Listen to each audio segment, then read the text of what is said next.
Cela fait déjà plusieurs jours au Brésil que les autorités de l'État de Sao Paulo, dans le sud-est, se mobilisent contre les incendies.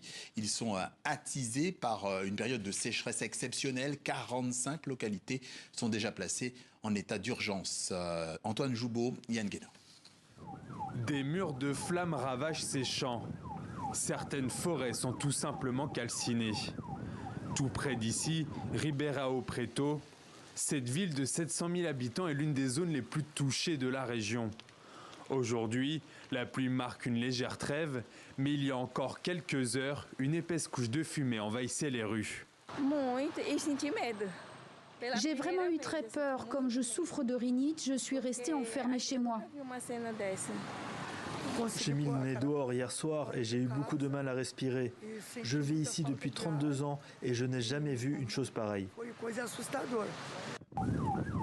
45 communes comme Ribeirão Preto sont placées en état d'urgence.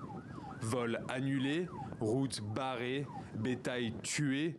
2 employés d'une usine sont également décédés alors qu'ils luttaient contre un incendie. Pour faire face à ce désastre, de nombreux moyens sont déployés. Nos pompiers sont pleinement engagés.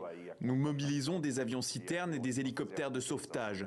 L'armée de terre, la marine et l'armée de l'air participent aussi à l'effort pour que nous puissions contenir ces incendies, notamment dans les régions les plus critiques. Pour comprendre les causes de ces feux, une enquête a été ouverte par la police fédérale. 2 personnes soupçonnées d'avoir déclenché des incendies ont déjà été arrêtées. Il faut mobiliser tous les efforts pour faire face à une situation climatique extrême qui va jusqu'à l'action criminelle de ceux qui allument délibérément des incendies.